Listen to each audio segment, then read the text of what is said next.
নমস্কার, mission pure soul থেকে আমি মমিতা মিত্র। কথায় আছে, নতুন বছরের শুরু যদি ভালো হয় তাহলে সারা বছরই আপনার সাথে ভালো ভালো কাজই হতে থাকে। আপনারা অনেক লোকেদের মুখে শুনে থাকবেন, তারা নতুন বছরে নতুন নতুন সংকল্প নিতে থাকে। যেমন কেউ কেউ বলেন যে আমি মিথ্যে বলা ছেড়ে দিয়েছি, কেউ বলেন সিগারেট খাওয়া ছেড়ে দিয়েছি, আবার কেউ কেউ বলেন যে আমি নতুন বছর থেকে চুরি করা ছেড়ে দিয়েছি, আবার কেউ কেউ বলেন যে আমি এই নতুন বছর থেকে আমি আমার রাগ করার যে অভ্যাসটা সেটাকে ছেড়ে দিয়েছি। আসলে সবাই সবার জীবনে ভালোই হতে চায়, কিন্তু ভুল চিন্তা ভাবনা, ভুল ইচ্ছা এবং অতিরিক্ত লোভ এবং ভুল পথ অনুসরণ করার ফলে ভুল কাজ করতে বাধ্য হয়ে পড়েন। না হলে আমরা সবাই চাই যে আমরা সমাজে খুব খুব ভালো ভালো কাজ করি, সবাইকে সাহায্য করি আর গরিবদের মধ্যে অনেক দান এবং পুণ্য করি। বন্ধুরা, যে সময় চলে গেছে তার বিষয়ে বেশি না ভেবে আমরা এখন নতুন বছর নতুন উদ্যোগের সঙ্গে শুরু করব। নতুন বছরের শুরুটা যদি আমরা খুশি আর উৎসাহের সঙ্গে করি তাহলে পুরো বছরই আমাদের মধ্যে এই খুশি আর উৎসাহ পরিপূর্ণভাবে কাজ করবে। সবসময় একটা কথা মনে রাখবেন যে জীবনের এই যাত্রায় সুখ এবং দুঃখ আসবে যাবে, এটাই চিরন্তন সত্য। কিন্তু এটা জেনেও আমাদের কোথাও থেমে থাকলে চলবে না। জীবনের এই যাত্রায় আমাদের আগে বাড়তেই হবে। আজকের এই ভিডিওতে আমরা নতুন বছরের জন্য এমন কিছু গুড হ্যাবিটের সম্পর্কে কথা বলবো, যার সাহায্যে আপনি এই হ্যাবিটগুলোকে নিজের জীবনে কাজে লাগিয়ে আপনার সামনের বছরকে আরো সুন্দর, পজিটিভ এবং নিজেকে মোটিভেট করতে পারবেন। কারণ যখন আমরা নিজেরা শক্তিশালী হব তখনই আমরা অন্যকেও সাহায্য করতে বা তার ভালো করতে পারবো। তাই ভিডিওটা শেষ পর্যন্ত দেখুন। আর এগুলো শুধু শুনলেই হবে না, নিজের জীবনে প্রয়োগ করার চেষ্টা করুন, তবেই আসবে সফলতা। সংকল্প নাম্বার 1, ধৈর্য রাখতে শিখুন। ভগবান আমাদের প্রত্যেককে একটা সুন্দর জীবন দিয়েছেন, তাকে নিজের বেকার ইচ্ছার পিছনে দৌড়ে সেই সময়টিকে নষ্ট করবেন না। ধৈর্য হলো মানুষের সবথেকে বড় গুণ। মনে রাখবেন, প্রতিটি জিনিস পাওয়ার জন্য একটি সময় নির্ধারণ করা থাকে। আপনি যতই আপনার ইচ্ছের পিছনে দৌড়াবেন ততই আপনাকে নানান বাধা বিপত্তির সম্মুখীন হতে হবে। তাই ধৈর্য রাখুন এবং যা কিছুই জীবনে পেয়েছেন তাকে নিয়েই খুশি থাকুন। সংকল্প নম্বর 2, নিজেকে সময় দিন। পয়সা উপার্জনের এই দৌড়ে আমরা এতটাই দৌড়াতে থাকি যে নিজের দিকে তাকাবার সময় পর্যন্ত আমাদের থাকে না। তাই আমরা অজান্তেই নিজের জন্য বাঁচতেই ভুলে গিয়েছি। এই নতুন বছরে নিজের জীবনে নিজেকে ইম্পর্টেন্স দিন এবং ছোট ছোট খুশি আনন্দগুলিকে নিজের সঙ্গে অনুভব করুন। আপনার জীবনে যে ছোট ছোট আনন্দের মুহূর্তগুলো রয়েছে সেগুলিকে মনে করুন। এর ফলে ভবিষ্যতে আসতে থাকা সিচুয়েশনগুলি আপনি খুব সহজেই অতিক্রম করতে পারবেন। এর ফলে আপনি উৎসাহের সঙ্গে আগে যেতে থাকবেন এই জীবনযাত্রায়। তাই এই নতুন বছরে নিজেই নিজের কাছে প্রতিজ্ঞা করুন যে আসতে থাকা এই বছরে আপনি নিজেকে সময় দেবেন এবং সব সময় নিজেকে খুশিতে রাখবেন।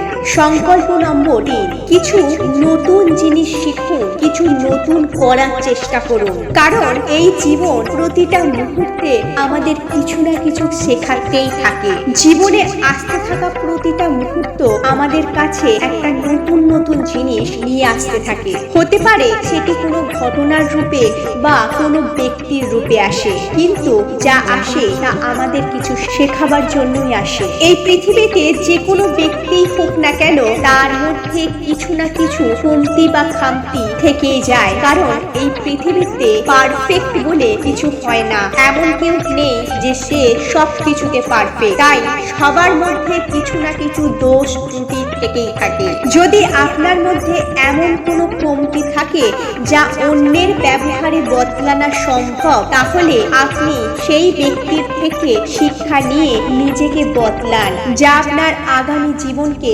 সুন্দরভাবে এগিয়ে নিয়ে যেতে সাহায্য করবে। ধরে নিন এই নতুন বছর আপনার জন্য এমন একটা সুযোগ যা আপনি আপনার জীবনকে সুন্দর বানানোর জন্য কাজে লাগাতে পারেন। তাই নতুন বছরে নিজের লক্ষ্যকে নির্দিষ্ট করুন আর নিজের পুরো শক্তির দ্বারা সেই সংকল্পকে সফল করার জন্য চেষ্টা করুন সারা বছর ধরে। সংকল্প নাম্বার 4, সবসময় নিজে পজিটিভ থাকুন। এই নতুন বছরে আপনি আপনার নেগেটিভ থট বা বাজে চিন্তাকে নিজের মাইন্ডে আসা থেকে বাধা দিন এবং পজিটিভ চিন্তা করতে থাকুন, কারণ যা আপনি বারবার ভাবতে থাকে তা আপনার জীবনে ঘটিত হতে থাকে বা ঘটে যায়। তাই সমস্ত পরিস্থিতিতেই আমাদের পজিটিভ চিন্তা আমাদের মনের মধ্যে রাখতে হবে।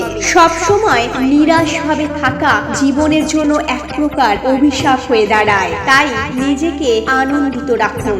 যা করলে আপনার ভালো লাগে সেই ধরনের কাজ করুন। হতে পারে সেটা কোনো গান যা আপনি শুনতে ভালোবাসেন, হতে পারে সেটি আপনার কোনো রকম ছবি আঁকা যা দেখে বা শুনে আপনার মনটা কিছুক্ষণের জন্য আনন্দে পড়ে যায়। এই সমস্ত কাজে লিপ্ত থাকুন। সব সময় পজিটিভ চিন্তাধারায় থাকুন এবং নিজের মন মস্তিষ্ক থেকে নেগেটিভ বিচার এবং চিন্তাকে একদম দূরে ছুঁড়ে ফেলে দিন। তাতে আপনার জীবনে যাই ঘটবে খুবই ভালোই ঘটবে। সংকল্প নাম্বার 8, নিজেকে সুযোগ দিন।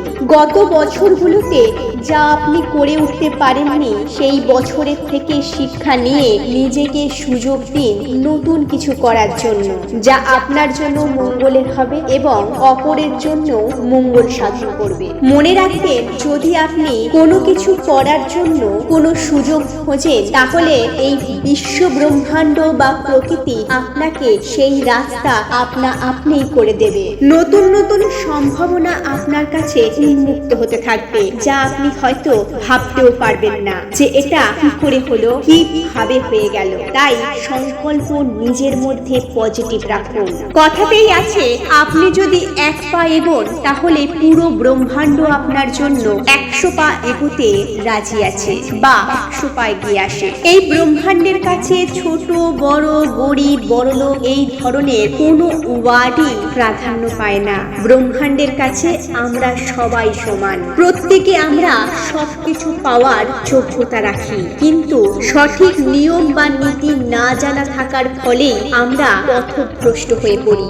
জীবনে যা কিছু হয়ে গেছে, যা কিছু চলে গেছে, সেই সব নিয়ে বেশি বেশি করে ভেবে হাহুতাশ না করে বরং নতুন সালে কিভাবে নিজের জীবনকে গুছিয়ে গড়ে তুলবে তার জন্য সংকল্প নিন। মনে রাখবেন, কারোর সাথে নিজের তুলনা করবেন না। ভগবান প্রতিটি মানুষকে আলাদা আলাদা ভাবে তৈরি করেছেন, তাই প্রতিটি মানুষের সিচুয়েশন আলাদা আলাদা রকম।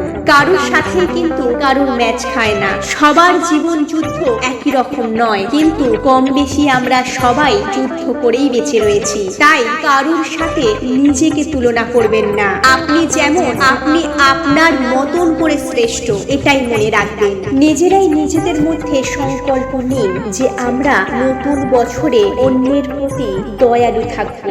আমরা আমাদের রাগকে কন্ট্রোলে রাখবো। আমরা নতুন বছরে মিথ্যে কথা বলবো না। সব থেকে বড় সংকল্প হলো আমরা আমাদের নিজের আত্মার কল্যাণের জন্য নিজেদের সময় থেকে অন্তত 1 ঘন্টা নিজের কল্যাণের কাজে লাগাবো। মেডিটেশন করব। দিনের 24 ঘন্টার মধ্যে 13 ঘন্টা সংসারকে দিন আর 1 ঘন্টা বাঁচিয়ে রাখুন নিজের আত্মার কল্যাণের জন্য, মেডিটেশনের জন্য।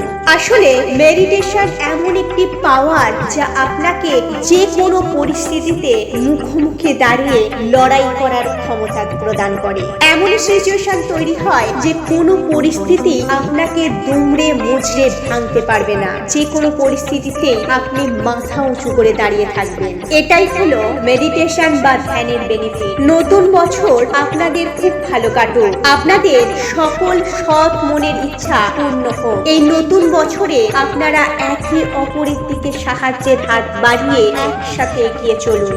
নিজেদের কল্যাণ করুন, নিজেদের আত্মার কল্যাণ করুন। ভিডিওটি ধৈর্য সহকারে দেখার জন্য ধন্যবাদ। মিশন পিওর সোল থেকে আমি মৌমিতা মিত্র ফিরছি খুব তাড়াতাড়ি অন্য এক ভিডিও নিয়ে।